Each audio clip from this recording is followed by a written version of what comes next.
Morning friends, welcome to స్ఫూర్తి news. స్ఫూర్తి live కార్యక్రమం వీక్షిస్తున్న మీ అందరికీ కూడా ధన్యవాదాలు తెలియజేసి ఈనాటి ప్రధాన పత్రికలోని వార్తా విశేషాలు చూసే ముందు మన స్ఫూర్తి న్యూస్ను సబ్స్క్రైబ్ చేసుకునే మిత్రులుంటే దయచేసి సబ్స్క్రైబ్ చేసుకునే మిత్రులారా. మీరు సబ్స్క్రైబ్ చేసుకుంటే మన స్ఫూర్తి న్యూస్లో వచ్చే ప్రతి వార్త ఎప్పటికప్పుడు మీకు నోటిఫికేషన్ రూపంలో రావడం జరుగుతుంది. అదేవిధంగా మీ ప్రాంతానికి సంబంధించిన అభివృద్ధి కార్యక్రమాలు కానీ సమస్యలు కానీ మా దృష్టికి తీసుకొస్తే ఖచ్చితంగా మన స్ఫూర్తి న్యూస్లో ప్రసారం చేసి ప్రభుత్వం అధికారుల దృష్టికి తీసుకువెళ్ళి సమస్యల పరిష్కారం కోసం మనందరం కలిసి పనిచేద్దాం. అందుకోసం మీరు చేయాల్సింది 8919793547 నంబర్కి వాట్సాప్ లేదంటే సామాన్య కాల్ ద్వారా సమాచారం ఇవ్వచ్చు మిత్రులారా. ఈనాటి తెలంగాణ రాష్ట్ర అంశాలకు సంబంధించినటువంటి తెలంగాణ సమాజానికి సంబంధించినటువంటి కాంగ్రెస్ పార్టీ అధికారంలోకి వచ్చిన తర్వాత కుటుంబాలకు సంబంధించి సర్వేలు నిర్వహించిన నేపథ్యంలో, అదేవిధంగా ఎవరు ఏ కులం అత్యధికంగా ఉందని చెప్పి కులాలకు సంబంధించిన సర్వే నిర్వహించిన నేపథ్యంలో నిన్న ఆ కులాలకు సంబంధించినటువంటి సర్వే రిపోర్ట్ను ఎట్టకేలకు కాంగ్రెస్ పార్టీ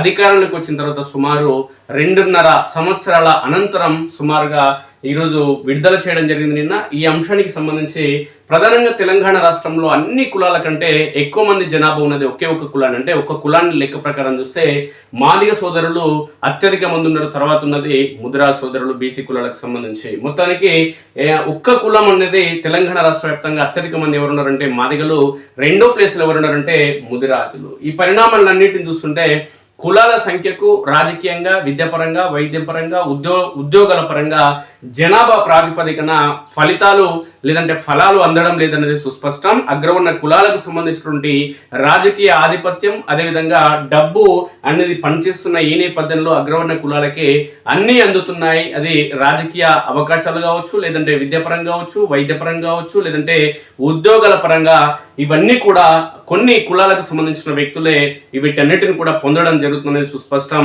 ప్రధానంగా రాజకీయ పార్టీలకు సంబంధించినటువంటి పదవులు కానీ, రాజకీయ పార్టీలు కానీ పూర్తిగా అగ్రవర్ణ కులాల అంటే వాళ్ళ చేతుల్లో బందీలుగా ఉన్నాయనేది సుస్పష్టమవుతుంది. ఇక జనాభా పరంగా చూసుకుంటే టాప్ 10 కులాలని కనుక అత్యధిక మంది కులాలని అత్యధిక కులాలు ఉన్నటువంటి కులాలను కనుక మనం గమనిస్తే అత్యధిక జనాభా ఉన్నప్పటికీ ఇప్పటికీ అసెంబ్లీ మెట్టెక్కని కులాలు చాలా ఉన్నాయి. అదేవిధంగా అత్యధిక జనాభా ఉన్నప్పటికీ ఇప్పటికీ పార్లమెంట్ మెట్లెక్కని కులాలు చాలా వరకు ఉన్నాయనేది సుస్పష్టం. కేవలం రెడ్లు, అదేవిధంగా వెలమ, అదేవిధంగా కొన్ని వర్గాలకు సంబంధించిన వాళ్ళు మాత్రమే పదే వందల కొద్ది మంది ఎమ్మెల్యేలు, ఎంపీలు, రాజ్యసభ సభ్యులు, ఎమ్మెల్సీలు అవుతూ పార్టీలను కూడా ఆర్థికంగా ఉన్నారు. కాబట్టి వాళ్ళే పార్టీలను ప్రతిష్ఠిస్తూ ఒకవైపు జాతీయ పార్టీలు కానీ మరోవైపు ప్రాంతీయ పార్టీలను కూడా వాళ్ళే ఏర్పాటు చేస్తారు. ఎందుకంటే ఆర్థికంగా వాళ్ళు ఉన్నారు, బాగా బలంగా ఉన్నారు. అదేవిధంగా అత్యధిక భూములు కూడా వాళ్ళ చేతుల్లో ఉన్నాయనేది సుస్పష్టమవుతుంది. తెలంగాణ రాష్ట్రంలో కేవలం 6 కులాల చేతుల్లోనే సుమారు 50% పైగా భూములు ఉన్నాయంటే ఇక్కడ అర్థం చేసుకోవచ్చు మిత్రులారా, కొన్ని కులాల చేతుల్లోనే రాజకీయాలు, కొన్ని కులాల చేతుల్లోనే భూములు, కొన్ని కులాల చేతుల్లోనే ఆర్థిక అంగబలం ఉందనేది స్పష్టమవుతుందనేది సుస్పష్టం. ఈ పరిణామాల నేపథ్యంలోనే చాలా మెజారిటీ కులాలు విద్య, వైద్యం, ఉద్యోగం, ఉపాధి తదితర రంగాల్లో పూర్తిగా వెనుకబడిపోయినాయి. ఇక దేశానికి స్వతంత్రం వచ్చి 7 దశాబ్దాలు పైబడిన ఈ తరుణంలో కూడా అనేక కులాలు ఇప్పటికీ అసెంబ్లీ, పార్లమెంట్ మెట్లెక్కని పరిస్థితి ఇప్పటికీ దాపురిస్తుందంటే వీళ్ళకు ఉండాల్సినటువంటి లేదంటే దక్కాల్సినటువంటి అవకాశాలు దక్కకపోవడానికి అవగాహన రాహిత్యం కావచ్చు, లేదంటే ఆర్థిక పరిపుష్టి లేకపోవడం అనేది సుస్పష్టంగా తెలుస్తుంది. అయితే నిన్న వచ్చినటువంటి రిపోర్ట్ ప్రకారం ఎలాంటి పరిస్థితులు ఉన్నాయనేది ఒకసారి తెలంగాణ రాష్ట్రంలో చూస్తే ఏ కులాలు ఎంత జనాభా ఉన్నారు, ఏ కులాలకు రాజకీయంగా, ఆర్థికంగా, సామాజికంగా, లేదంటే భూపరంగా ఏ విధంగా ఉన్నాయి అనేది కాంగ్రెస్ పార్టీ తీసుకున్నటువంటి సర్వేలో ఏమేమి తేటతెల్లం కావడం జరిగింది ఒకసారి మనం గమనిస్తే, ఎస్సీల్లో మాదిగలు, బీసీల్లో ముదిరాజులు టాప్. ఉపకులాల వారీగా జనాభా లెక్కలు బయటపెట్టిన సర్కార్ 36.57 లక్షలతో మాదిగలు ఓవరాల్ టాప్. ముదిరాజులు 26.39 లక్షల మంది. ఎస్టీల్లో 24.04 లక్షలతో లంబాడాలు ఫస్ట్. ఇక ఎస్సీలో మాదిగల తర్వాత 14.71 లక్షల జనాభాతో రెండో స్థానంలో మాలలు. నో కాస్ట్ విభాగంలో 11.96 లక్షల మంది. 10 కులాల్లోనే 60% జనాభా. 135 కులాల్లో అత్యంత వెనుకబడితనం చోటు చేసుకుంది. అత్యంత వెనుకబడిన వర్గాలకు సంక్షేమ ఫలాలు, రాజకీయ పదవులు అందాలి. ఇది నేషనల్ జస్టిస్ 2.0 అని అభివర్ణించిన నిపుణుల బృందం. ఈ నిపుణుల బృందం చెప్పనీకనే తప్ప అమలు చేయడానికి దేనికి పనికిరాదు. ఇక వెనుకబడిన తరగతులు బీసీలకు సంబంధించి చూస్తే 56.4% జనాభా ఉంది. షెడ్యూల్డ్ కులాలు ఎస్సీలకు సంబంధించి 17.4% జనాభా, షెడ్యూల్డ్ తెగలు ఎస్టీలకు సంబంధించి 10.4% జనాభా, ఇతర కులాలు అంటే ఓసీ జనరల్ సంబంధించి 11.9% జనాభా ఉన్నట్టుగా స్పష్టమవుతుంది. అయితే బీసీ అదే ఓసీ జనరల్ కు సంబంధించి 11.9% జనాభా గతంలో చరిత్రలో ఎన్నడూ లేని విధంగా అత్యధిక మంది, అంటే దాన్ని డబుల్ చేసిర్రు. ఎందుకంటే ఇప్పుడు అగ్రవర్ణ కులాలే రాష్ట్రాన్ని పాలించడం జరుగుతుంది కాబట్టి అగ్రవర్ణ కులాలకు సంబంధించి రాజకీయ పదవులు కానీ, లేదంటే వాళ్ళకు నిధుల కేటాయింపు కానీ, లేదంటే ఆర్థిక స్వావలంబన కానీ, లేదంటే ఆర్థిక అంశాలతో ముడిపడే అంశాలు కానీ, లేదంటే రాష్ట్ర కేంద్ర ప్రభుత్వం నుంచి రావాల్సిన రాబడి, లేదంటే వాళ్ళకు నిధులు అత్యధికంగా కేటాయించుకునే వెసులుబాటు లభించేందుకు వీలుగా అగ్రవర్ణాల కులాల చేతుల్లో ఈ పార్టీలు ఉన్నాయి, అధికారం ఉంది కాబట్టి వాళ్ళ జనాభాను రెండింతలు చేయడం జరిగింది, బీసీల జనాభాను తగ్గించడం జరిగిందనే కోణంలో బీసీ మేధావుల ఫోరానికి సంబంధించినటువంటి మేధావులందరూ కూడా చెప్పడం జరుగుతుంది. ఇక దీనికి సంబంధించి చూస్తే రాష్ట్రంలో 36,57,551 అంటే 10.3% జనాభాతో మాదిగ కులం అతిపెద్ద సామాజిక వర్గంగా నిలిచింది. 2024లో రాష్ట్ర ప్రభుత్వం నిర్వహించిన సమగ్ర కుటుంబ కులగణన సర్వేకు సంబంధించిన పూర్తి సమాచారాన్ని ప్రభుత్వం బుధవారం బయటపెట్టింది. ఉపకులాల వారీగా జనాభా వివరాలను వెల్లడించింది. మాదిగ కులం తర్వాత 27,95,727 అంటే 7.9% మందితో షేక్ ముస్లింలు రెండవ స్థానంలో నిలవగా 26,39,0 అంటే 26,39,027 అంటే 7.4% మందితో ముదిరాజ్ సామాజిక వర్గం మూడో స్థానాన్ని ఆక్రమించడం జరిగింది. ఈ ముదిరాజ్ కులం జనాభా పరంగా బీసీలో అతిపెద్ద సామాజిక వర్గంగా అవతరించింది. గిరిజన తెగల్లో 24,04,056 అంటే 6.8% మందితో లంబాడాలు, వెనుకబడిన తరగతుల్లో 20,18,725 అంటే 5.7% మందితో యాదవులు, 16,30,187 అంటే 4.6% మందితో గౌడ సామాజిక వర్గాలు తమ సంఖ్యాబలాన్ని చాటుకోగా ఓపెన్ కేటగిరీలో 17,10,244 అంటే 4.8% జనాభాతో రెడ్డి సామాజిక వర్గం టాప్ లో నిలిచింది. ఇక షెడ్యూల్డ్ కులాల్లో మాదిగల తర్వాత 14,71,514 అంటే 4.1% సంఖ్యతో మాలలు ప్రాబల్యం చాటారు. కాగా ఈ సర్వే కేవలం అంకెలను మాత్రమే కాకుండా ఆయా కులాల సామాజిక అసమానతలను కళ్ళకు కట్టింది. గట్టిగా ముఖ్యంగా డక్కలి, పిచ్చకుంట్ల, తురక, ముస్లిం లాంటి ఉపకులాలు తీవ్ర వెనుకబాటుతనంలో ఉన్నాయని పేర్కొంది. సంక్షేమ పథకాల అమలులో మరింత సామాజిక న్యాయం అవసరమని స్పష్టం చేసింది. రాష్ట్రంలో బీసీ జనాభా సింహభాగం ఉన్నట్లు సర్వే గణాంకాలు స్పష్టం చేస్తున్నాయి. మొత్తం జనాభాలో వెనుకబడిన తరగతులు బీసీ, ఓబీసీ అంటే 56.4%తో అగ్రస్థానంలో ఉన్నాయి. షెడ్యూల్డ్ కులాలు అంటే ఎస్సీలు 17.4%, షెడ్యూల్డ్ తెగలు ఎస్టీలు 10.4%, ఇతర కులాలు అంటే ఓసీ జనరల్ 11.9%గా నమోదయ్యాయి. అలాగే కులరహిత అంటే నో కాస్ట్ గుర్తింపు కోరుకున్న వారు 11.96 లక్షల మంది అంటే 3.4%గా ఉండడం గమనార్హం. రాష్ట్రంలోని మొత్తం 242 కులాల్లో కేవలం 10 కులాలు మాత్రమే 60% జనాభాను కలిగి ఉండడం సామాజిక కేంద్రీకరణను సూచిస్తుంది. జనాభా నిష్పత్తి ప్రకారం వాటా అనే పాత నినాదం నుంచి వెనుకబాటుతనం నిష్పత్తి ప్రకారం వాటా అనే కొత్త నినాదం సరైనదేనని నివేదిక పేర్కొంది. కేవలం సంఖ్యను బట్టి కాకుండా సిబిఐ స్కోర్ ఆధారంగా ఎవరైతే అత్యంత వెనుకబడి ఉన్నారో వారికి సంక్షేమ ఫలాలు, రాజకీయ పదవులు అందేలా చూడడమే అసలైన సామాజిక న్యాయమని నిపుణుల బృందం స్పష్టం చేసింది. దీనినే సోషల్ జస్టిస్ 2.0గా అభివర్ణించింది. సంక్షేమ పథకాలను సాధారణ బావిలా కాకుండా ప్రతి ఇంటికి వెళ్లే సామాజిక న్యాయం ట్యాప్లా మార్చాలని బృందం ఈ సందర్భంగా పేర్కొనడం జరిగిందనేది సుస్పష్టమవుతుంది. ఇక మొత్తంగా వెనుకబడిన తరగతులు బీసీలు 56.4%, షెడ్యూల్డ్ కులాలు ఎస్సీలు 17.4%, షెడ్యూల్డ్ తెగల ఎస్టీలు 10.4%, ఇతర కులాలు అంటే ఓసీ జనరల్ కి సంబంధించి 11.9% అనేది స్పష్టమైంది. ఇవే అంశానికి సంబంధించి మరిన్ని అంశాల లోతుల్లోకి వెళ్తే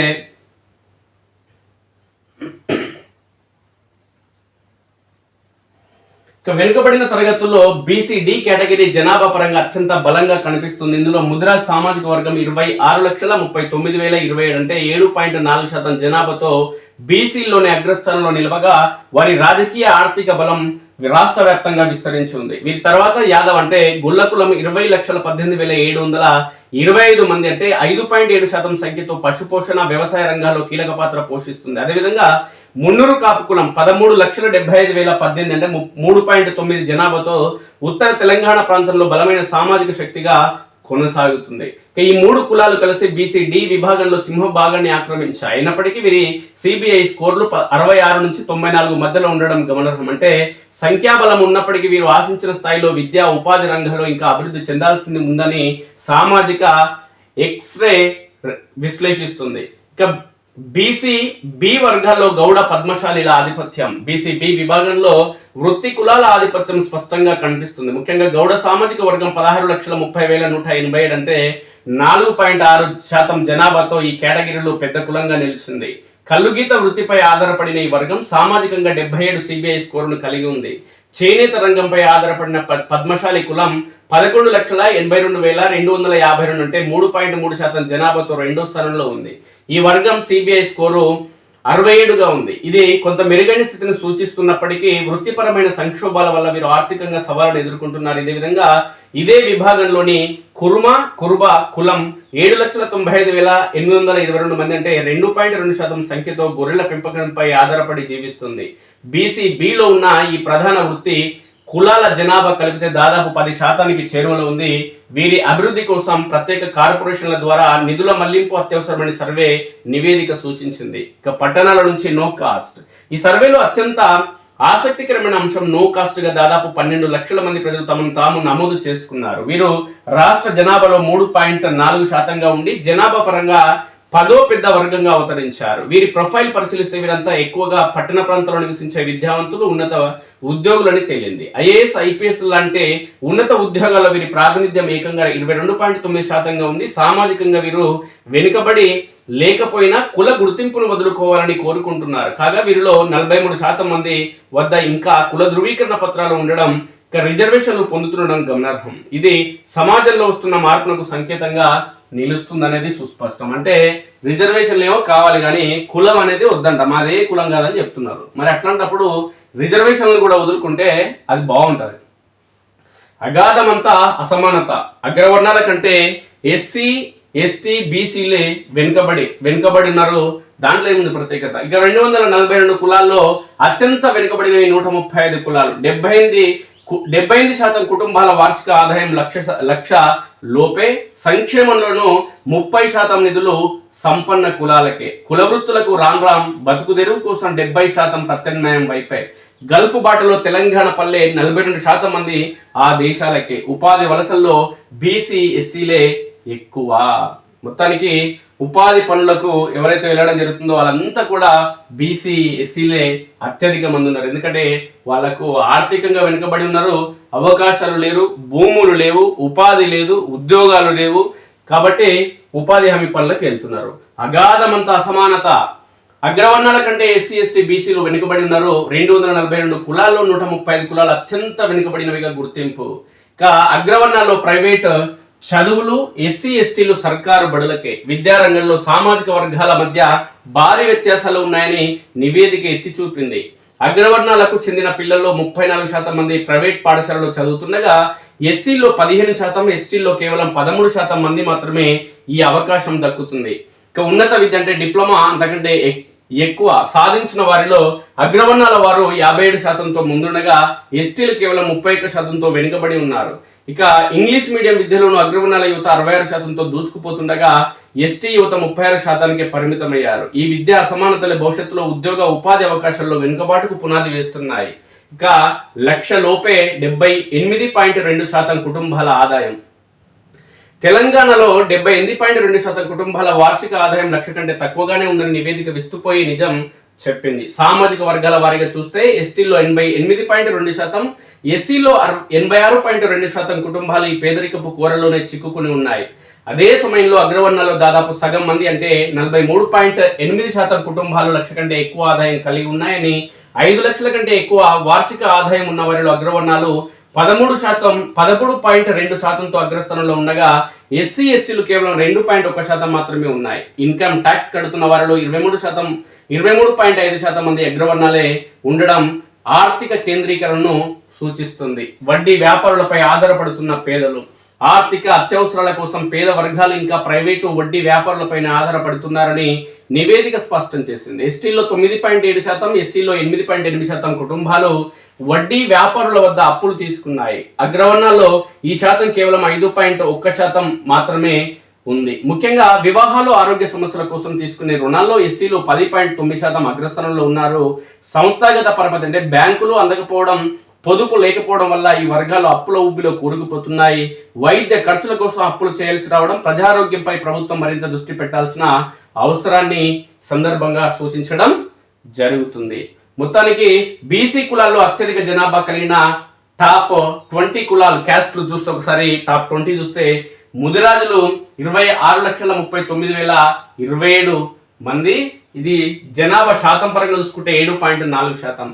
ఇక యాదవ గొల్ల కుర్మలకు సంబంధించి చూస్తే 20,18,725 మంది ఉన్నారు, 5.7%. గౌడ్లు 16,30,187 అంటే 4.6%. మున్నూరు కాపు 13,75,018 అంటే 3.9%. పద్మశాలులు 11,82,252 మంది అంటే 3.3%. రజక సోదరులు 9,95,972 అంటే 2.8%. కుర్మ అదేవిధంగా కుర్బకు సంబంధించి 7,95,822 అంటే 2.2%. ఒడ్డు లేదంటే ఒడ్డెర కులానికి సంబంధించి 6,43,571 మంది అంటే 1.8% మంది. అగ్నికుల క్షత్రియ అంటే 5,27,119 మంది అంటే 1.5% మంది. నాయి బ్రాహ్మణులు 4,33,785 మంది అంటే 1.2%. కుమ్మరులు కూడా సేమ్ అంతే దరిదాపులో ఉన్నారు, 1.2%. 4,31,363 మంది ఉన్నారు. ఇక వడ్రంగి కులానికి సంబంధించి 4,07,927 మంది అంటే 1.1%. వాల్మీకి బోయకు సంబంధించి 3,59,230 మంది 1.0% మంది. దూదేకుల కులం 2,69,699 మంది అంటే 0.8%. పెరిక కులానికి సంబంధించి 2,30,851 మంది అంటే 0.6%. కమ్మరి కులానికి సంబంధించి 1,65,726 అంటే 0.5%. మేదరి కులం 77,645 అంటే 0.2%. గంగిరెద్దులలో 92,480 మంది అంటే 0.3%. స్వర్ణకారులు 2,48,965 అంటే 0.7%. ఇక ఉప్పర కులానికి సంబంధించి 1,24,148 మంది అంటే 0.3%. ఇక ఓసీ కులాల్లో టాప్ 10 చూస్తే రెడ్డి కులం ఎట్లా ఉంది అంటే జనాభా 17,10,244 మంది, 4.8% జనాభా. ముస్లింలు 6,32,782 మంది, 1.8%. కోమటి అంటే వైశ్య కులానికి సంబంధించి 5,08,813 మంది అంటే 1.4%. కమ్మ కులానికి సంబంధించి 3,67,715 అంటే 1.0%. బ్రాహ్మణులు 3,35,806 మంది, 0.9%. కాపులు లేదంటే నాయుడు 2,42,321 అంటే 0.7%. వెల్మకులం ఎంత ఉందనంటే 1,43,523 మంది అంటే 0.4%. క్షత్రియ కులం 60,471 మంది అంటే 0.2%. అయ్యంగార కులానికి సంబంధించి 52,724 అంటే 0.1%. జైనులు 51,623 అంటే 0.2%. ఇది అగ్రవర్ణ కులాలకు సంబంధించి టాప్ 10. ఇక ఎస్సీ కులాలకు సంబంధించి టాప్ 10 కులాలు ఎంతమంది ఉన్నారని చూస్తే ఎక్కువ మంది జనాభాలో మాదిగ కులం 36,57,551 మంది, 10.3% మంది ఉన్నారు మాదిగ సోదరులు. ఇక మాల కులానికి సంబంధించి 14,71,514 మంది, 4.1% మాల సోదరులు. ఇక బేడ్ అంటే బుడగ జంగానికి సంబంధించి 1,90,120 మంది, 0.5%. ఇక మాల సాలె కులానికి సంబంధించి 1,70,254 మంది, 0.5%. మహార్ కులానికి సంబంధించి 58,822 మంది, 0.2%. మాదాసి కులం 53,367, 0.2%.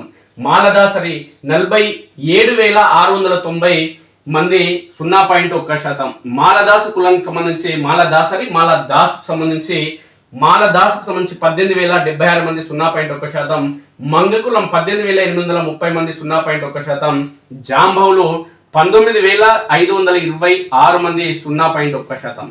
ఎస్టీ కులాల్లో టాప్ 10 కులాలను చూస్తే లంబాడి అంటే సుగాలి కులానికి సంబంధించి 24,04,056 మంది 6.8%, కోయ కులానికి సంబంధించి 4,25,142 మంది 1.2%, గోండు జాతి 3,81,895 మంది 1.1%, ఎర్కలి కులం తెలంగాణ రాష్ట్ర వ్యాప్తంగా 1,84,721 మంది 0.5%, కోలం కులం 83,832 0.2%, చెంచు కులం 35,683 0.1%, ఆంధ్ర కులం 37,900 మంది 0.1%, నాయక్ 16,510 మంది 0.05%, నక్కల కులం 12,519 మంది 0.04%, పార్ధాన్ కులానికి సంబంధించి 27,165 మంది 0.1%. మొత్తానికి కులాల పరంగా చూసుకుంటే పరిస్థితులు కులాల వారీగా అత్యధిక జనాభా ఉన్న జిల్లాలు ఏ జిల్లాల్లో ఏ కులం ఎక్కువ ఉందంటే హైదరాబాద్ జిల్లాలో ఎస్సీలు 6,62,401 మంది ఉన్నారు. ఇక భద్రాద్రి కొత్తగూడెం జిల్లాలో ఎస్టీలు 4,18,085 మంది ఉన్నారు. హైదరాబాద్ లో బీసీలు అంటే ముస్లిమేతరులు 18,30,304 మంది. హైదరాబాద్ లో ముస్లింలు ఉన్నది 17,73,748 మంది. ఇక హైదరాబాద్ లో ఉన్న ఓసీలు కనుక చూస్తే ముస్లిమేతరులు 17,10,352 మంది. ఇక కులాల వారీగా అత్యల్ప జనాభా ఉన్న జిల్లాలో ఒకసారి మనం చూస్తే ఎస్సీలు ములుగు జిల్లాలో అత్యల్పంగా ఉన్నారు, 49,746 మంది ఉన్నారు. ఇక ఎస్టీలు చూస్తే గద్వాలలో 12,141 మంది ఉన్నారు. బీసీలు అంటే ముస్లిమేతరులు ములుగు జిల్లాలో 1,18,254 మంది ఉన్నారు. ముస్లింలు ములుగు జిల్లాలో 9,531 మంది ఉన్నారు. అంటే అత్యల్పంగా ఉన్న జిల్లాలు ఇవి. ఇక ఓసీలు ములుగు జిల్లాలోనే 19,816 మంది. అంటే ములుగు జిల్లాలో ఓసీలు కానీ ముస్లింలు కానీ అదేవిధంగా బీసీలు కానీ అదేవిధంగా ఎస్సీలు కానీ అత్యల్పంగా ఉన్నారు అనేది స్పష్టమవుతుంది. ఇక ఎస్సీలు ఏమో గద్వాల జిల్లాలో తక్కువగా ఉన్నారు, ఉమ్మడి పాలమూరు జిల్లాకు సంబంధించి. ఇక రాష్ట్రంలోని ఎస్సీ ఎస్టీలు అగ్రవర్ణాల కంటే 3 రెట్లు ఎక్కువగా వెనుకబడి ఉన్నారని నివేదిక వెల్లడించింది. ఇక బీసీలు కూడా అగ్రవర్ణాల కంటే 2.7 రెట్లు వెనుకబడి ఉన్నారని, మొత్తంగా 242 కులాల్లో 135 కులాలను అత్యంత వెనుకబడినవిగా గుర్తించారు. ఈ 135 కులాల్లోనే రాష్ట్ర జనాభాలో 67% మంది ఉన్నారు. ఈ కులాలు రాష్ట్ర సగటు కంటే ఎక్కువ వెనుకబడి ఉండడం గమనార్హం. ముఖ్యంగా ఎస్టీల్లో 99%, ఎస్సీలో 97%, బీసీలో 71% మంది ప్రజలు రాష్ట్ర సగటు కంటే వెనుకబడి ఉండడం ఆందోళన కలిగించే అంశం. మరోవైపు అగ్రవర్ణాలకు చెందిన 18 కులాలు రాష్ట్ర సగటు కంటే మెరుగైన స్థితిలోనే ఉన్నాయని సిబిఐ ర్యాంకింగ్ స్పష్టం చేసింది. 2024లో రాష్ట్ర ప్రభుత్వం నిర్వహించిన సమగ్ర సామాజిక, ఆర్థిక, విద్యా, ఉపాధి, రాజకీయ, కుల సర్వే వివరాల్లో ఈ విషయం స్పష్టంగా తేలింది. దీనిపై స్టడీ చేసిన నిపుణుల కమిటీ ప్రభుత్వానికి నివేదిక ఇచ్చింది.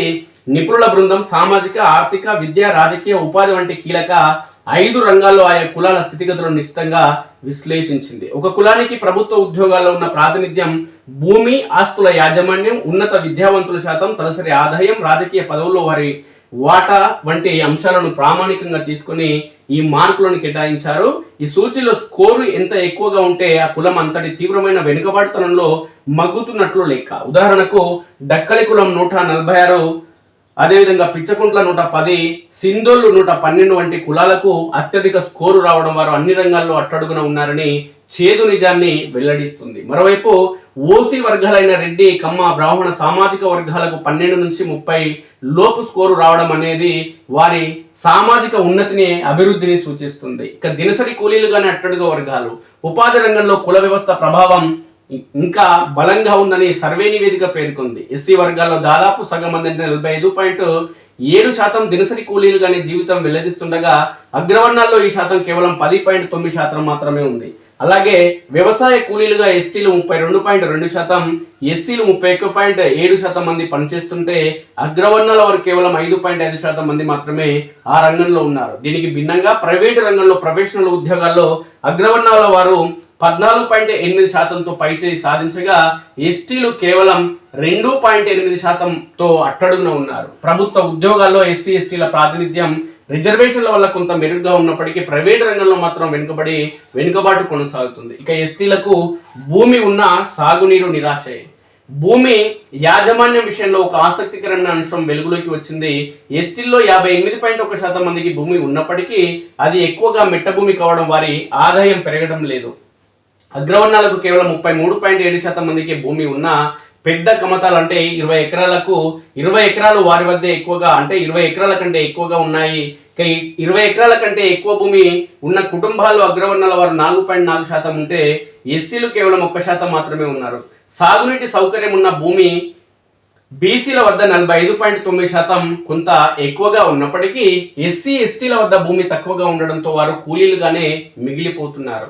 సౌకర్యాల లేమితో గిరిజన ప్రాంతాలు మౌలిక వస్తువుల కల్పనలో రాష్ట్రం ఇంకా చాలా దూరం ప్రయాణించాల్సి ఉందని సర్వే గణాంకాలు చెప్తున్నాయి. రాష్ట్ర సగటున 13.3% కుటుంబాలకు మరుగుదొడ్లు లేవు. కానీ ఎస్టీలలో ఈ శాతం ఏకంగా 32.5%గా ఉండడం గమనార్హం. అలాగే విద్యుత్ సౌకర్యం లేని కుటుంబాల్లో ఎస్టీలే అత్యధికంగా 11% మంది ఉన్నారు. నల్లా నీటి సౌకర్యం లేని ఇల్లు ఎస్టీలో 29.2%గా ఉండగా అగ్రవర్ణాలు ఇది కేవలం 12.8% రెండు లేదంటే అంతకంటే తక్కువ గదులున్న చిన్న ఇళ్లలో 75.5% మంది ఎస్టీలు నివసిస్తుండగా వారి జీవన ప్రమాణాలు దయనీయ స్థితికి అద్దం పడుతున్నాయి. ఆధునిక విలాసవంతమైన కార్లు, ఫ్రిడ్జ్ల వినియోగంలో అగ్రవర్ణాలే అగ్రస్థానంలో ఉన్నారు. ఎవరికి ఎంత దక్కుతుంది? రాష్ట్ర బడ్జెట్లో సంక్షేమ పథకాలకు కేటాయించే మొత్తంలో 30% నిధులు రాష్ట్ర సగటు కంటే తక్కువ వెనుకబాటుతనం ఉన్న సంపన్న కులాలకే చేరుతున్నాయని నివేదిక సంచలన వ్యాఖ్య చేసింది. వ్యవసాయ ఆధారిత పథకాలైన రైతు భరోసా, ఉచిత విద్యుత్ వంటి వాటిలో భూమి ఎక్కువగా ఉన్న అగ్రవర్ణాలు ఎక్కువగా ప్రయోజనం పొందుతున్నారు. ఉదాహరణకు రైతు భరోసా లబ్ధిదారులు అగ్రవర్ణాల వారు 15% ఉంటే ఎస్సీలు కేవలం 12% మాత్రమే ఉన్నారు. అయితే ఉచిత బస్సు ప్రయాణం వంటి పథకాల్లో ఎస్సీ మహిళలు 20% అధికంగా లబ్ధి పొందుతున్నారు. సంక్షేమ పథకాలు నిజమైన వెనుకబడిన వర్గాలకు చేరాలంటే విధి విధానంలో మార్పులు రావాలని నివేదిక సూచించడం జరిగింది.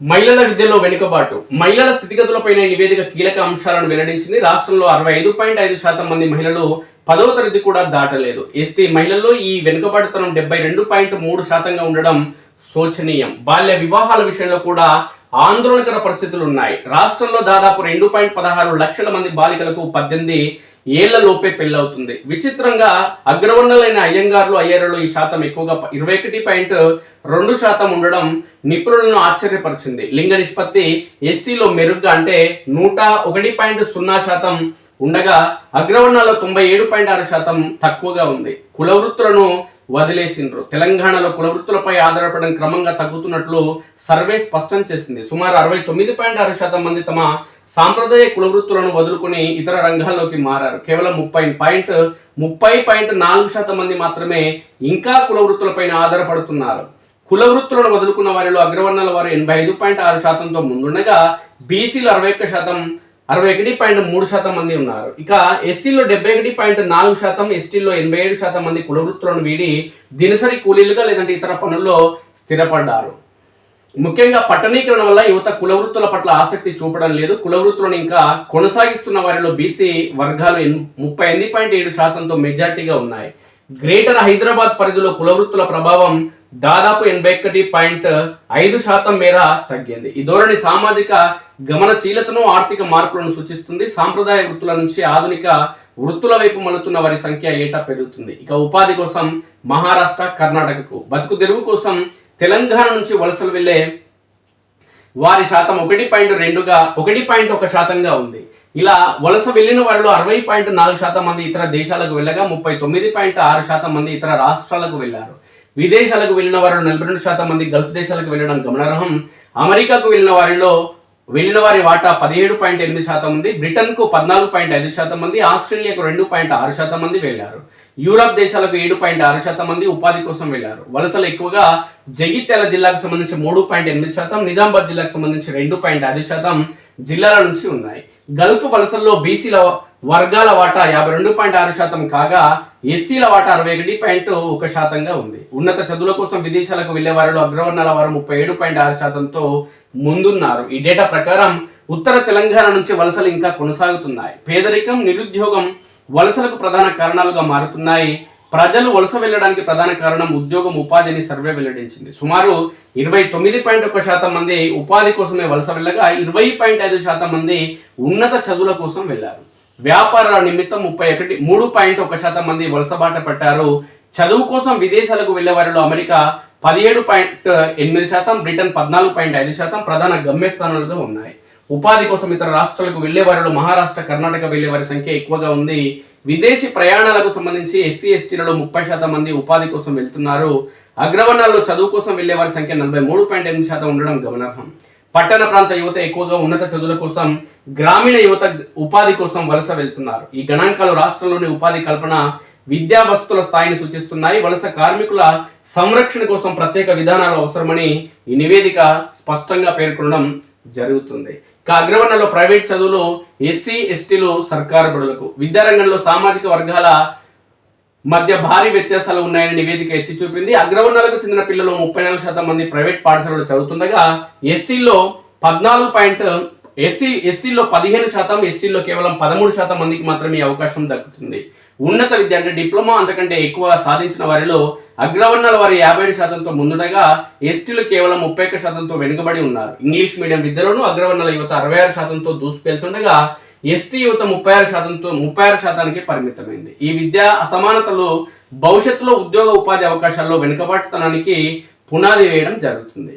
లక్ష లోపే 78.2% కుటుంబాల ఆదాయం. వడ్డీ వ్యాపారులపైన ఆధారపడి జీవనం సాగించడం జరుగుతున్నది సుస్పష్టంగా తెలుస్తుంది. మొత్తానికి తెలంగాణ రాష్ట్ర వ్యాప్తంగా వెనుకబడిన కులాలు వెనుకబడి ఉన్నాయి. అది సమైక్య ఆంధ్రప్రదేశ్లో కానీ, తెలంగాణ రాష్ట్రం ఏర్పడిన తర్వాత కానీ, సమైక్య ఆంధ్రప్రదేశ్లో కుటుంబ పార్టీ అయిన టీడీపీ అత్యధిక కాలం పాలించడం, ఆ తర్వాత కాంగ్రెస్ కుటుంబ పార్టీ అయితే ఆ పార్టీ పాలించడం, అంతకంటే తర్వాత తెలంగాణ రాష్ట్రం ఏర్పడిన తర్వాత మరో అగ్రవర్ణ కుటుంబ పార్టీ అయినటువంటి టీఆర్ఎస్ పార్టీ కానీ, ఇప్పుడు మరో కుటుంబ పార్టీ అయినటువంటి అగ్రవర్ణ కుటుంబ పార్టీ అయినటువంటి కాంగ్రెస్ పార్టీ పాలన చేయడం జరుగుతుంది.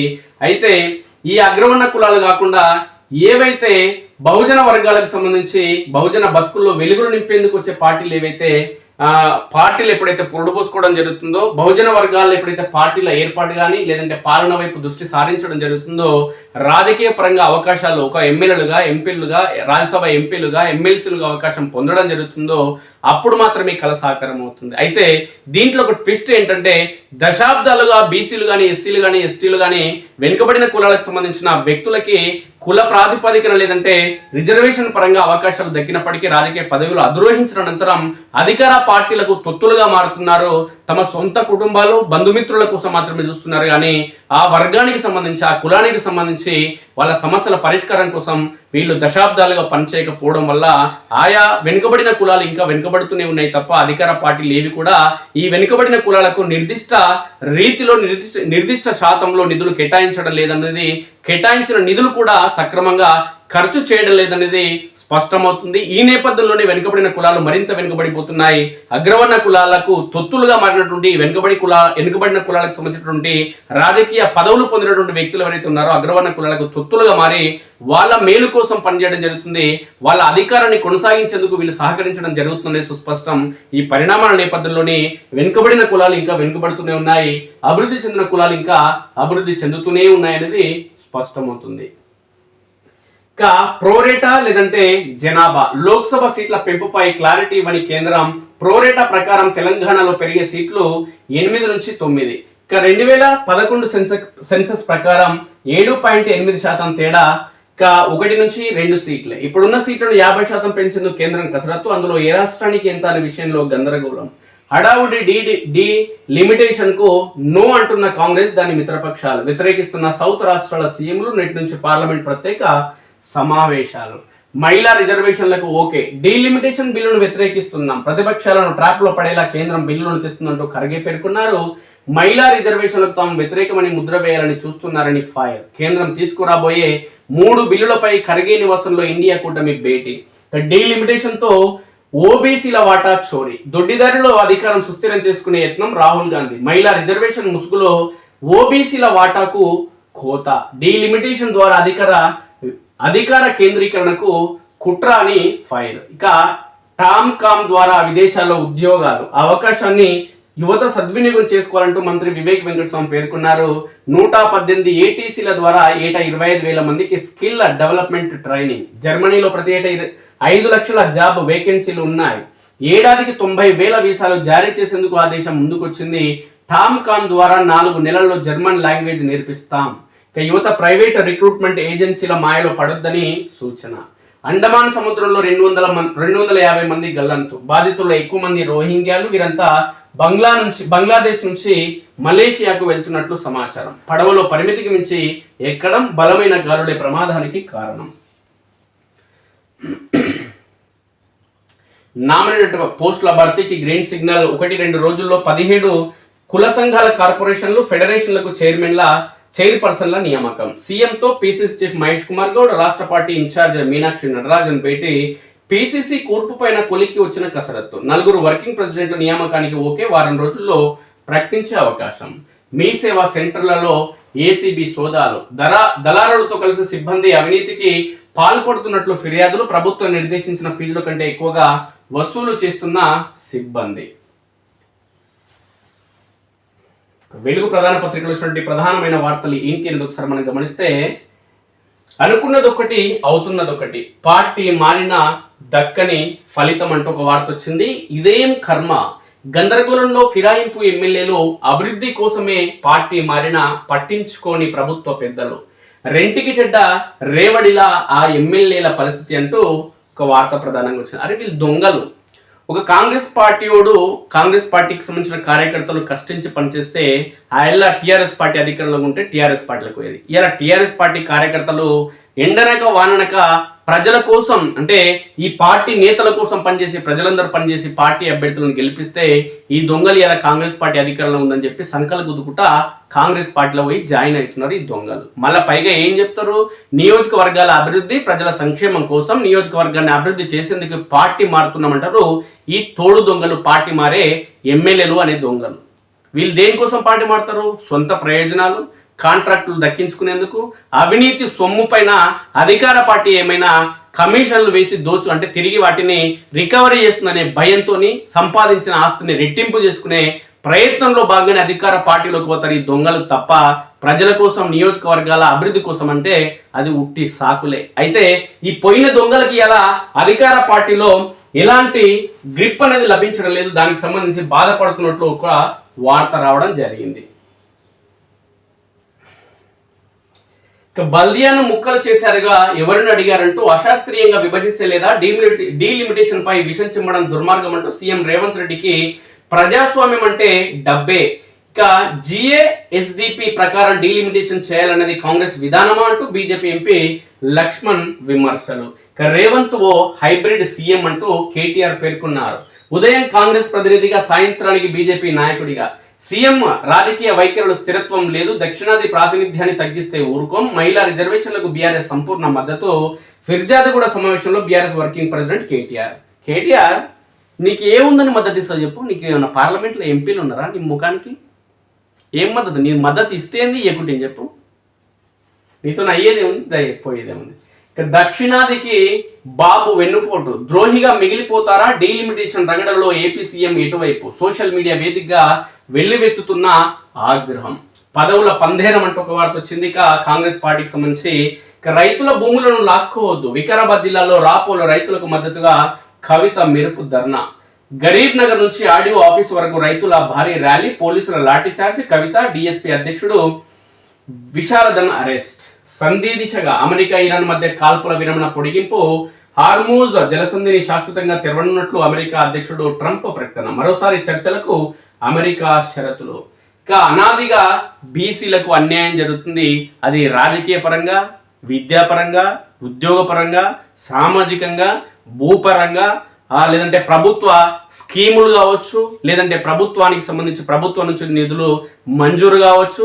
మంజూరైన నిధులను ఖర్చు చేయకుండా బీసీలకి తీవ్రమైన అన్యాయం చేయడం జరుగుతుంది ఈ సమాజంలో అగ్రవర్ణ కులాల పార్టీల ఆధిపత్య పోరులో, లేదంటే వాళ్ళ పాలనలో అత్యధికంగా నష్టపోతుంది బీసీ కులాలే. దీనికి ప్రధాన కారణం బీసీ కులాలకు సంబంధించిన రాజకీయ నాయకులు ఎవరైతే ఎంపీలుగా, ఎమ్మెల్యేలుగా, రాజ్యసభ సభ్యులుగా, ఎమ్మెల్సీలుగా ఉన్నారో ఈ దొంగలు పదవులు రాకముందుకు లేదంటే బీఫామ్లు రాకముందుకు బీసీ కులాలు అని చెప్పి మా జనాభా దామాష ప్రకారం లేదంటే మా కులం ప్రకారం మాకు రాజకీయ పదవులు దక్కాలని చెప్పి ప్రజలను అమాయకమైనటువంటి బీసీ ప్రజలను వెంటేసుకొని ధర్నాలు రాస్తారోకలు చేయడం పరిపాటిగా మారింది. వాళ్ళకు పదవులు వచ్చిన తర్వాత అగ్రవర్ణ కులాలకు సంబంధించిన ఈ అధికార పార్టీలకు తొత్తులుగా మారి కేవలం వాళ్ళ కుటుంబ సభ్యులకు మాత్రమే మేలు చేసే విధంగా అధికార పార్టీని ప్రశ్నించకుండా పదవులు వచ్చిన తర్వాత బీసీలకు తీవ్ర అన్యాయం చేయడం జరుగుతుంది. బీసీ రాజకీయ పార్టీలకు సంబంధించిన నాయకులు, బీసీ ప్రజాప్రతినిధులు అనేది స్పష్టమవుతుంది. కారణాలు ఏవైనా బీసీలకు మాత్రం దశాబ్దాలుగా అన్యాయం జరుగుతుంది. అది స్వతంత్రానికి ముందు కానీ, స్వతంత్రం వచ్చిన తర్వాత కానీ, అది కాంగ్రెస్ పార్టీ ప్రభుత్వంలో కానీ, బీజేపీ పార్టీ ప్రభుత్వంలో కానీ, ఇటు రాష్ట్రంలో ఉన్నటువంటి టీడీపీ ప్రభుత్వంలో కానీ గతంలో, లేదంటే టీఆర్ఎస్ ప్రభుత్వంలో కానీ, లేదంటే ఇప్పుడు పాలన చేసినటువంటి కాంగ్రెస్ పార్టీ కానీ, కాంగ్రెస్ కానీ, బీజేపీ కానీ, బీఆర్ఎస్ కానీ, టీడీపీ కానీ, ఇవన్నీ కూడా అగ్రవర్ణ కులాలకు సంబంధించిన పార్టీలే. కాబట్టి ఈ అగ్రవర్ణ కులాలకు సంబంధించిన పార్టీలు ఏవైతే ఉన్నాయో, ఈ నాయకులు ఏవైతే ఉన్నారో కేవలం బీసీలని ఓటు బ్యాంక్ మాత్రమే చూడడం జరుగుతుంది.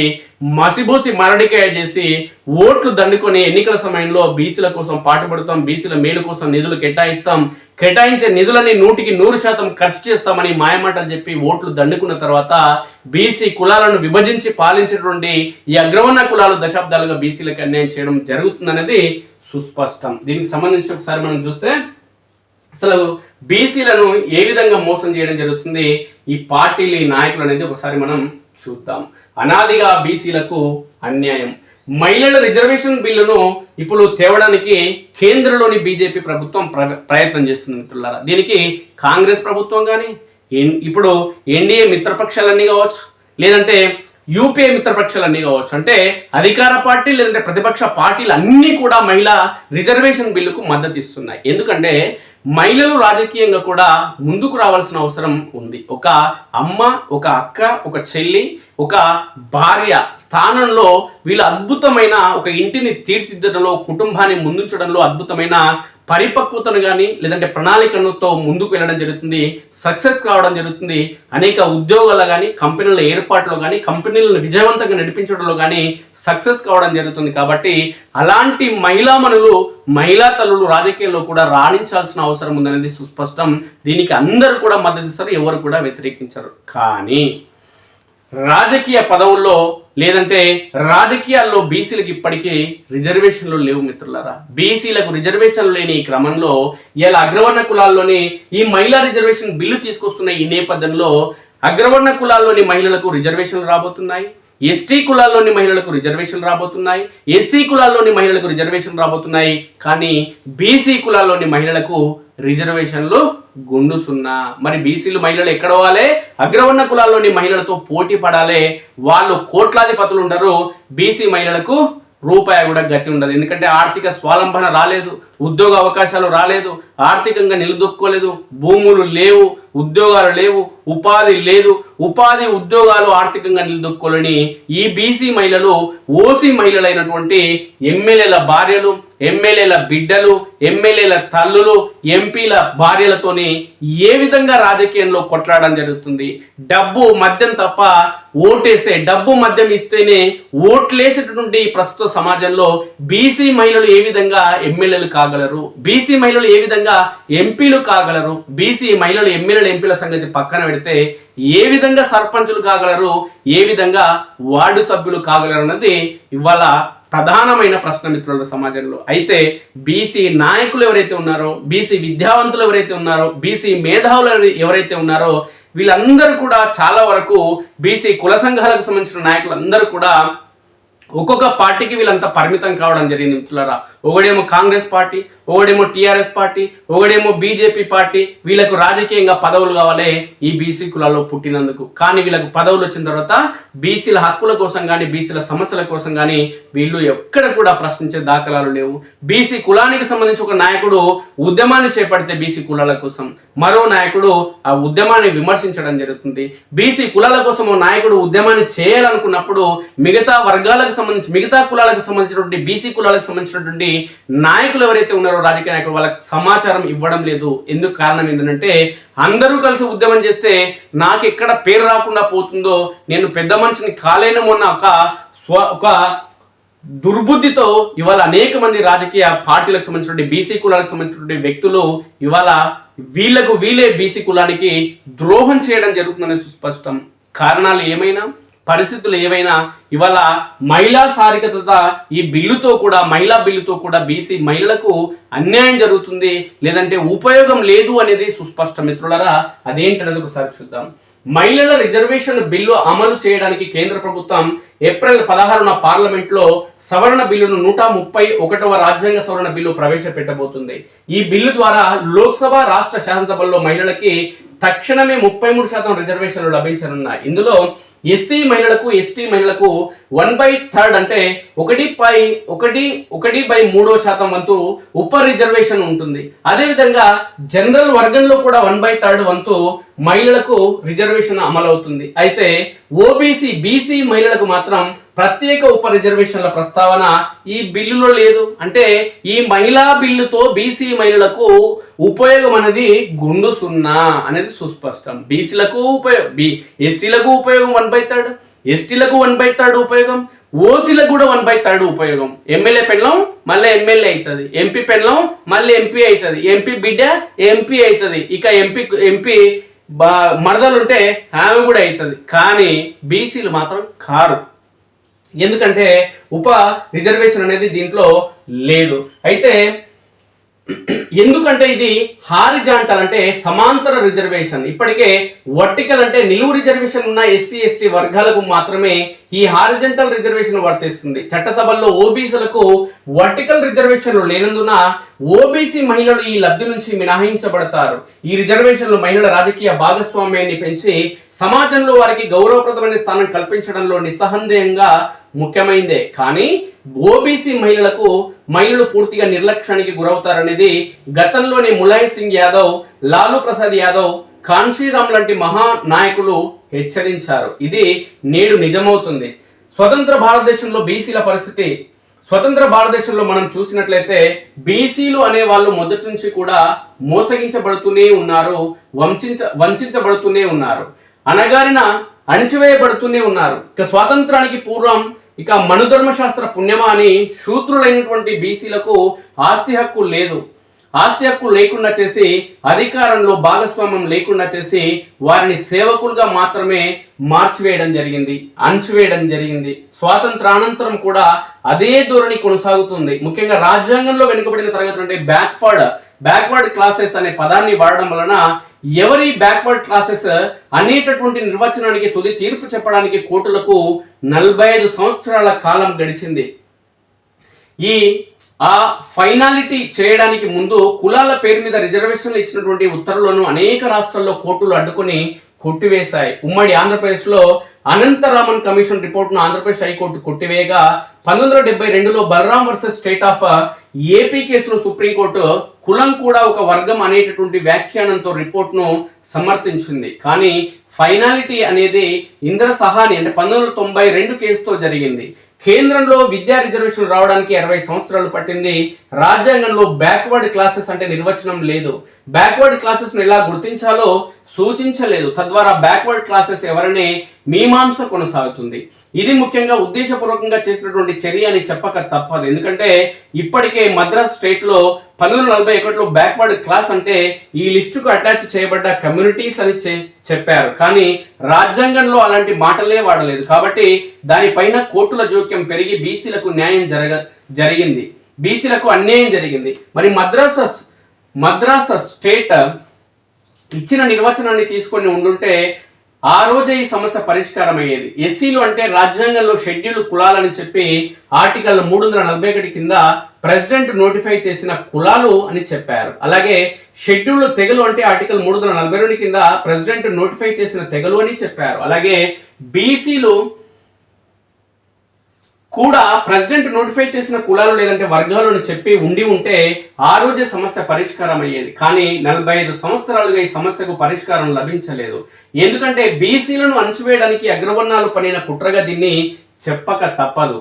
కులగణన సమస్య 1951 సెన్సస్ నుంచి ఎస్సీ ఎస్టీ తప్ప మిగతా కులాల గణనకు అప్పటి కాంగ్రెస్ ప్రభుత్వం అనుమతి ఇవ్వలేదు. దీనివల్ల బీసీల జనాభా, వారి వెనుకబడితనం, సామాజికం, ఆర్థికం, రాజకీయం, విద్య ఇప్పటికీ సరిగ్గా తెలియడం లేదు. కులగణన జరిపితేనే నిజమైన అన్యాయాలు బయటపడతాయి, కానీ పాలకులకు అది ఇష్టం లేదు. ఒకవైపు కుల వృత్తులు ధ్వంసమయ్యాయి, మరోవైపు ప్రత్యామ్నాయ ఉపాధి అవకాశాలు లేవు, ఆర్థిక సహాయం గ్రాంట్లు లేవు. సామాజికంగా, రాజకీయంగా, ఆర్థికంగా అన్ని రంగాల్లో ఓబీసీలు అణిచివేయబడ్డారు. కేంద్ర ప్రభుత్వం 2027 సెన్సస్ లో కులగణన జరుపుతామని చెబుతున్నది, కానీ ఇక హౌస్ హోల్డ్ సర్వే 2026లో ఓబీసీ కాలం లేకపోవడంతో 2027 సెన్సస్ లో కులగణనపై తీవ్ర అనుమానం కలుగుతుంది. రాజకీయ రంగంలో అన్యాయం.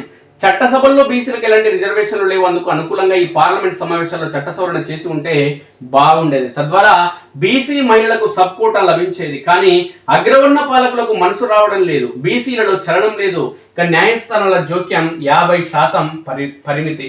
రాజ్యాంగంలో విద్యా ఉద్యోగాల్లో 50% పరిమితి విధించాలని ఎక్కడా లేదు. రాజ్యాంగంలోని ఆర్టికల్ 16(4), 15(5)లో 50% మాటే లేదు. స్థానిక సంస్థల ఆర్టికల్ 243D, 243Tలో కూడా లేదు. అయినా కోర్టులు ఎస్సీ ఎస్టీలకు జనాభా దామాషా ప్రకారం ఇచ్చి మిగిలింది బీసీలకు ఇవ్వాలని పరిమితం చేశాయి. 10% ఈడబ్ల్యూఎస్ రిజర్వేషన్ విషయానికి వస్తే అవే న్యాయస్థానాలు 50% సీలింగ్ దాటిన సమర్థించాయి. బీసీలకు ఒక న్యాయం, అగ్రవర్ణాలకు మరో న్యాయం. ఇది ఈ దేశంలో జరుగుతున్నటువంటి అమలవుతున్న సామాజిక న్యాయం. అంబేద్కర్ కృషి ఫలితం. ఎస్సీ ఎస్టీలకు జనాభా దామాషా ప్రకారం విద్యా, ఉద్యోగాలు, రాజకీయాల్లో రిజర్వేషన్లు లభించాయి. తర్వాత కాలంలో ఉప ప్రణాళికలు, రక్షణ చట్టాలు వచ్చాయి. కానీ బీసీలకు దేశంలో మెజారిటీ వర్గం అంటే విద్యా ఉద్యోగాల్లో మాత్రమే 27% రిజర్వేషన్లు లభించాయి. చట్టసభల్లో ఏమీ లేదు, సప్లాన్ లేదు, రక్షణ చట్టాలు లేవు, గ్రాంట్లు లేవు, సకాలంలో రావు. మనువాద పార్టీల చిరుగు బహుమతి ఈడబ్ల్యూఎస్ 10% రిజర్వేషన్లు 103వ సవరణ, మహిళా రిజర్వేషన్ 106వ సవరణ, రాజ్యాంగ సవరణ వంటివి తీసుకొచ్చి బీసీల నడ్డి విరుస్తున్నారు. మనం 42% రిజర్వేషన్ బిల్లును 9వ షెడ్యూల్లో పెట్టాలని అడిగితే పెండింగ్ లో పెట్టేశారు. కానీ ఈ బిల్లులు అడగకుండానే తీసుకువచ్చారు. బడ్జెట్ లో బీసీల కేటాయింపులు ఉండవు. మనువాద పార్టీలకు ఓటు వేస్తున్నందునే వారిని మన భుజాలపై మోస్తున్నందుకు వారు మనకి ఇస్తున్న తిరుగు బహుమతులు ఇవి. ఇక రిటర్న్ గిఫ్ట్. ఇప్పటికైనా స్పృహ తెచ్చుకోవాలి బీసీ ప్రజలారా. మనం దశాబ్దాలుగా మోసపోతున్నాం. మనం ఓటు వేసే పార్టీలు అంటే మనువాద అగ్రకున్న పార్టీలు మనకు అన్యాయం చేస్తున్నాయి. కులగణన జరపకపోవడం, రిజర్వేషన్లు ఇవ్వకపోవడం, బడ్జెట్ లో కేటాయింపులు లేకపోవడం ద్వారా మన అస్తిత్వం, ఆత్మ గౌరవం, అభివృద్ధిని, అధికారాలను దెబ్బతీస్తున్నాయి. మన చేతిలో ఉన్న ఏకైక ఆయుధం ఓటు. దీని ద్వారానే పార్టీలకు బుద్ధి చెప్పాలి. ఐక్యమై పెద్ద ఎత్తున ఉద్యమాలు చేస్తే తప్ప మన డిమాండ్లను అంటే కులగణన, చట్టసభలో రిజర్వేషన్లు 50% సీలింగ్ ఎత్తివేత, ఉప ప్రణాళికలు, బడ్జెట్ కేటాయింపులు ఈ పార్టీలు అంగీకరించవు. ఇప్పటికైనా బీసీలు ఏకం కావాలి. అన్యాయం చేసిన పార్టీలకు బుద్ధి చెప్పాల్సిన సమయం వచ్చింది. రాజ్యాధికారమే సకల సమస్యలకు పరిష్కారం గుర్తెరగాలంటూ విశ్రాంత ఐఏఎస్ అదేవిధంగా చైర్మన్ బీసీ ఇంటలెక్చువల్ ఫోరం సంబంధించినటువంటి చిరంజీవులు పేర్కొనడం జరుగుతుంది. బీసీ ప్రజలారా, మనం దశాబ్దాలుగా మోసపోతున్నాం. మనం ఓటు వేసే పార్టీలు అంటే మనువాద అగ్రకుల పార్టీలు మనకు అన్యాయం చేస్తున్నాయి.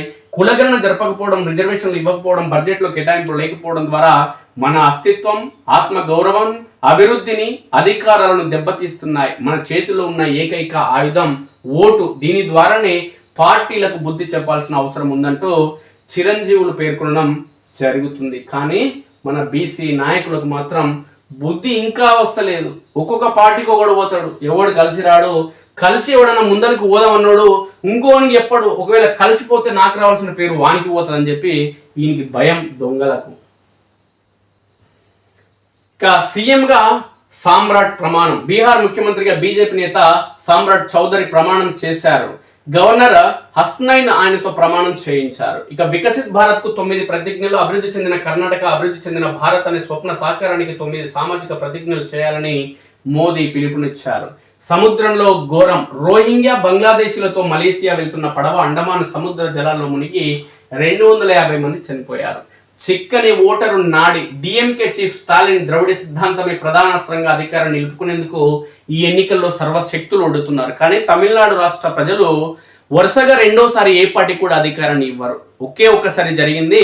తమిళనాడు సీఎంగా ఉన్నటువంటి అన్నా డిఎంకే అధినేత్రి జయలలిత ఒకసారి గెలిచి అధికారం కొనసాగిన తర్వాత మరోసారి ఎన్నికలు వస్తే ఆమె రెండోసారి గెలిచి చరిత్ర సృష్టించడం జరిగింది.